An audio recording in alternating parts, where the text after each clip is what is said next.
Imagine stepping into a world where gold drips from the ceiling, chandeliers blaze with 1,000 candles, and every corridor echoes with the rustle of silk gowns and whispered intrigues. This is Versailles, magnificent, intoxicating, and utterly deceptive, because behind the polished marble and glittering elegance lies a darker truth. A world of stifling corsets, lice-infested wigs, rotten meat, and birthing rooms more like public theaters than places of care. You are not just a visitor. You are her, a noblewoman at the height of France's royal splendor, draped in luxury, weighed down by diamonds, and bound by rules you never chose. The world sees grace, poise, power, but they never see what you endure to maintain it. This is your story of glamour built on discomfort, of beauty hiding unbearable truth. A tale not of queens and gowns alone, but of the silent survival behind the sparkle. Welcome to Versailles, not as the history books remember it, but as you lived it. Imagine walking through the gates of the most opulent palace you've ever laid eyes on. Versailles. Glittering gold trims every wall. Chandeliers cascade from vaulted ceilings like frozen waterfalls, and gowns rustle across polished marble floors. Everything whispers elegance. But then, you breathe in. A thick, choking stench crashes into your senses. It's sour, musty, oddly sweet, like perfume battling body odor and losing. Welcome to the 17th century Grand Palace of Versailles, where beauty met brutality and you, a royal woman, lived inside a nightmare disguised as a dream. You're a noble woman now, draped in silks, powdered to perfection, and expected to be the very definition of grace. But behind the gowns and jewels, your skin itches. Your scalp crawls. You haven't bathed in weeks. Because here's the truth. Bathing, the very thing you'd think of as essential to feeling human, is frowned upon. Dangerous, even. The leading doctors of the day warn you that water doesn't cleanse, it corrupts. Warm water, they say, opens your pores and lets disease seep in. The church agrees. Baths are sinful. They invite lust and vanity. So you obey and you stay dry. Instead of scrubbing away the grime, you dab at your skin with linen dipped in vinegar, or worse, saliva. You clean your hands, your neck, your face, just enough to feel civilized, but never enough to feel clean. And when it finally is time to bathe, don't get too excited. The household bath is a shared affair, and you as a woman wait your turn. After the men. Always after the men. By the time you lower yourself into the lukewarm water, it's cloudy and still with the floating shadows of someone else's filth. And yet this is one of your cleaner days, and so the palace reeks. Not just the kitchens or stables, but the very walls of Versailles. Visitors complain of the smell of rot that drifts through the halls. It's a cocktail of decaying perfume, sweat, mildew, and the lingering trace of every person who hasn't bathed, which is frankly everyone. Still, you smile. You glide through the corridors. You attend balls. You charm with wit and poise. And beneath your corset, your body aches with the weight of it all. But it's not just the lack of water that makes life unbearable. It's what happens after nature calls. Versailles is a palace for kings, a marvel of architecture, but for all its grandeur, it has no proper toilets. That's right. You live in a place with over 2,000 rooms, but barely a single functioning bathroom. What you do have is a porcelain bowl, a chamber pot hidden under your bed, or tucked behind a curtain. And when you're finished, someone, maybe you, maybe a servant, throws it out the window. Sometimes it splashes into the grass below, sometimes it doesn't. If the wind is wrong or the courtyard crowded well, someone screams. The horror is not rare, it's routine. Men at court, they don't even pretend to be discreet. They relieve themselves in hallways, behind doors, even in gardens. You in your fine gown step carefully, every glide of your skirt now a small act of survival, dodging puddles that should never be indoors. By 1715, it's so bad that the crown orders the palace floors to be cleaned once a week, not daily, once. And this somehow is progress. But even if you manage to find a private corner, hygiene is still your enemy. There's no such thing as toilet paper. You use scraps of cloth, dry leaves, or if nothing's available, your hand. Water to wash afterward. That's not common. You've lived in luxury, and yet your reality is barely above the streets. Disease festers in this filth. Parasites thrive. And every breath you take carries the risk of something invisible waiting to settle into your lungs or your blood. And yet here you are, expected to be a symbol of civilization. Now let's talk about your crown, your real one. The towering masterpiece on your head. At Versailles, fashion rules everything. Your hair. It's not just a style, it's a declaration. The higher the better. The more elaborate, the more powerful. You don't just wear curls. You wear architecture ribbons, feathers, pearls, and in one daring season, a miniature warship perched proudly atop your scalp. To build these towering styles, you start with your real hair padded and stuffed with wool wire and horsehair. Then comes the pomade, thick, oily, and made from animal fat, mostly beef tallow. It's sticky. It smells faintly of death, but it keeps everything in place, and it makes you irresistible to lice. You don't wash your hair, you can't. Dismantling your hairdo takes hours, so the lice settle in, multiplying within your sculpted curls. You itch constantly.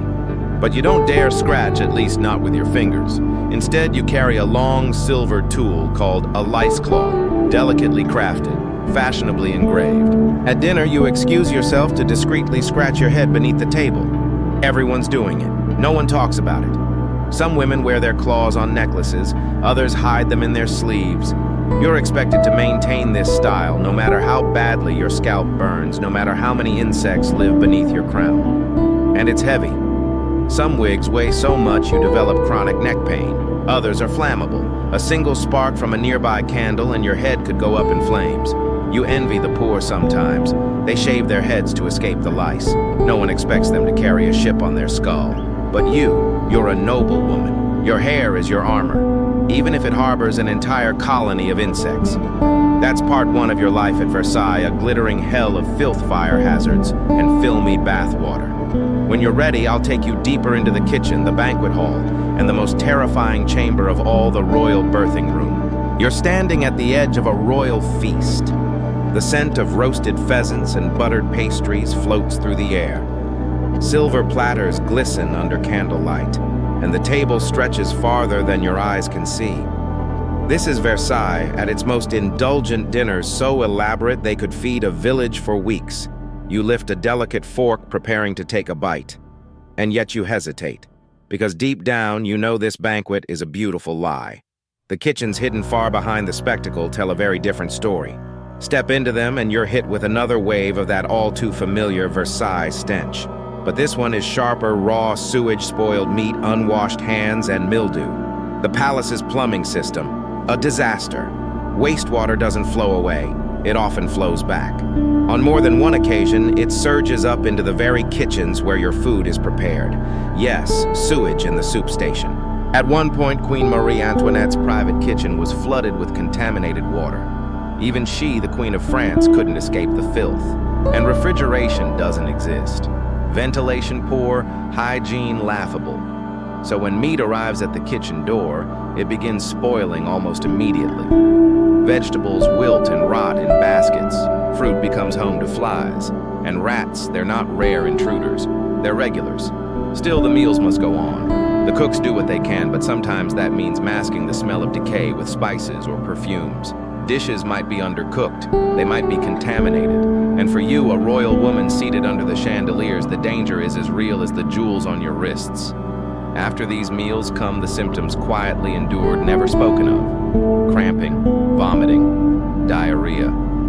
You suffer but silently, because no lady of Versailles lets a little food poisoning interrupt the performance. And sometimes it's not just spoiled food. It's what lives inside it. You might notice weight loss that doesn't feel natural, a constant ache in your stomach, hunger even when you've just eaten. That's not nerves, that's a tapeworm. Yes, you may be unknowingly sharing your royal diet with a parasite. It's not uncommon. Many women in court are quietly battling intestinal invaders, and some don't even know it. You might pass one in your chamber pot, a pale, wriggling thing the length of your forearm, and still have to dress for court like nothing happened.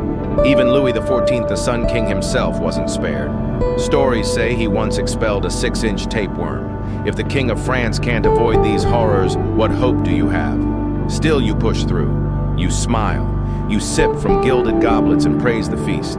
Because everything at Versailles is a performance including your digestion. And when you think it can't get worse, it does. Because now you're expecting.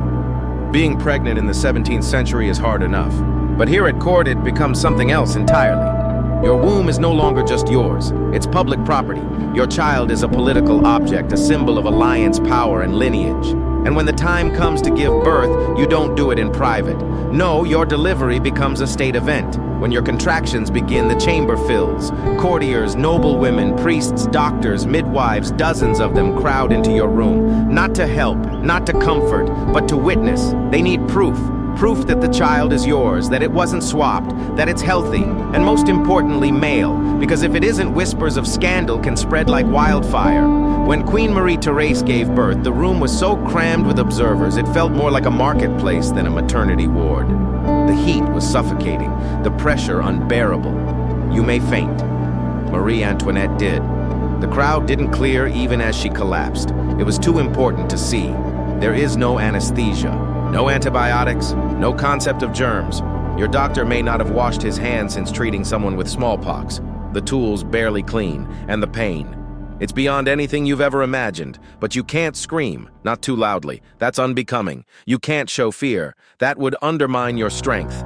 You must birth this child with dignity, grace, and composure, even as blood pools beneath you and your body tears. And if complications arise, there is little anyone can do. Many women die here, from bleeding, from fever, from infections picked up on the filthy hands of those around you. The child survives, maybe. 1 in 3 won't live past the age of 3. You pray, not just for the baby's life, but for your own. And yet this experience isn't considered tragedy. It's tradition. Your pain is part of a greater performance, the never-ending play of royalty. You are expected to bear it, to rise from that bed, clean yourself, smile, and return to the court as if nothing happened. This is Versailles, the palace of dreams, a temple of art, fashion, and legacy. But for you, a royal woman, it's a gilded cage. You eat poisoned meals, you birth children on stage, you wear wigs crawling with life, and you float through corridors stained with waste, all while pretending to be perfect. Still you endure, because that's what women like you are expected to do. Smile through the discomfort. Stand still while being devoured. Look beautiful no matter what's dying underneath. And the truth, you're not alone. Every woman around you is playing the same game, wearing the same mask, walking the same marble floors above the same filth. You wake to the scrape of your maid unlatching the window. Morning light floods in. Another day in paradise, at least, that's what the paintings will show. You, a woman of rank, are expected to emerge spotless, radiant, composed. But beneath your embroidered bodice, you are exhausted. Not from dancing or gossip or late-night poetry readings, but from surviving, quietly, invisibly. You sit still, half asleep, and let your attendants begin the ritual. First, the corset, a heavy garment boned, laced, and designed to crush. You raise your arms, and they tighten it until you can barely breathe. Your ribs press inward, your stomach flattens, your lungs whisper for air, but you do not complain. A small waist is the height of femininity. It proves discipline. It proves you belong here. You endure the pain, you always do. The gown comes next. Layers of linen, silk, and taffeta. It is heavy, stifling, and stunning. You cannot dress yourself. You never could. Every fold, every ruffle, every silk rosette has a message about your wealth, your taste, your alliances. Fashion here isn't vanity, it's armor. And yours must be perfect. Then the makeup. Not soft blush and subtle shadow, but thick white lead to cover every imperfection. Your skin must be pale, deathly pale. Color is for peasants, so your face becomes a canvas, powdered, painted, masked. The rouge, the patches, the drawn-on veins, each a symbol, each a statement. You've heard the rumors that the lead in the powder is poison, that it sinks into the skin and kills slowly, but you wear it anyway. Because beauty in Versailles is more than aesthetic, it is political. It is how you stay in favor, how you avoid exile, how you remain safe. Because if you fall from grace, the same women who once bowed to you will look away. You walk now stiff and regal through the halls of mirrors, but you don't meet anyone's eyes too long. You don't speak too soon. Every word you say, every gesture you make is part of the endless performance of court life. And the court watches everything. You must always be seen, always be admired, but never too much. Too much beauty invites jealousy. Too much attention breeds rumors. You walk a tightrope, charming, but not flirtatious, graceful, but not vain, intelligent, but not threatening. Your friendship's strategic, your lover's dangerous, your enemies everywhere. So you keep your smile soft, you keep your voice gentle, and you keep your secrets locked behind your teeth. This palace, after all, is not built on stone, it's built on appearances. There's no escape from it, even in sleep. At night, you retreat to your private chambers. But you're not alone. Servants are always nearby.